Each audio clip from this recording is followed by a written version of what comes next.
Anything I say will come off as wrong and you're not alone. Something feels out of place but you have no tell. It's like we want the same things but the lines we've drawn are too parallel. I can't sleep when you're not talking to me. Got me suffering in silence, can't breathe when you're not. Hi guys! This is a reversible. Ito ay isang damit na pangtulog na DIY ko. So, tingnan nyo na lang guys kung ano ang itsura pag binalik ko ito. Ito ay isang damit na ginawa natin ng paraan para just in case na gusto nyong nagmamadali kayo, wala kayong blouse na dala, o nabasa yung blouse nyo, wala kayong mahiraman, napunit yung blouse nyo, or ano pa mang dahilan.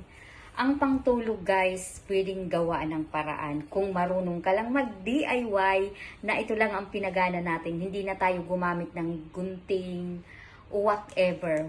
Wala akong ginamit kundi tali-tali lamang at ang isipan. Nakapangbahay ako guys. Kaso nga lang nagsuot tayo ng short. So, ipapakita ko sa inyo kung paano ko ito ginawa. This is a DIY na pangbahay, pangtulog, at para siyang wardrobe lang. Alam kong nakikita nyo itong sinusuot ko. So, ipapakita ko sa inyo sa likod. Ito yung likod niya guys. Kung nakikita nyo.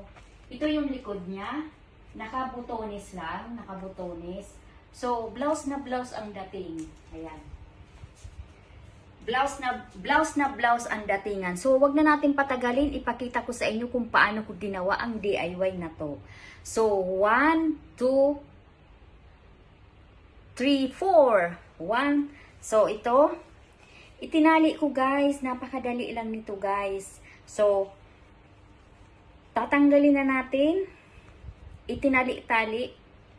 Good morning everyone! I hope may nakukuha kayong idea sa ginagawa kong DIY. Tipid tips ito kasi ganyan ang ginagawa ko. Hindi na ako masyadong bumibili ng mga damit. Dini-DIY ko na lang. Pero nasa sa inyo yun guys. Sinishare ko lamang ang aking mga ginagawa at aking idea kung paano ko nakakatipid. So, let's watch this. Tinali ko lang yan guys. Tan tadadam tadadadadadan. Ayusin muna natin yung nasa loob. Tan tadadan tadada. Ayan na guys, nakatali. May design pa rin kahit nakatali. Ayan, nakatali siya.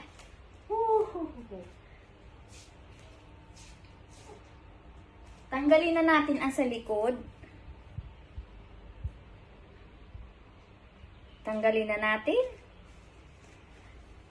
Ayusin natin ang damit natin sa ilalim. So, ayan na guys, bumaba na. Bumaba na, naging damit na. Tanggalin na natin. Tanggalin natin ang butones. Tinatanggal ko lang guys ang butones para maniwala kayo na DIY lang ito. Wala tayong ginamit dito kahit ano. Ayan, tanggal na. Another butones sa likod. Ayan, tanggal na guys. This is a magic of DIY. Ibalik natin sa dati para makita nyo kung anong kurba nito. Boring is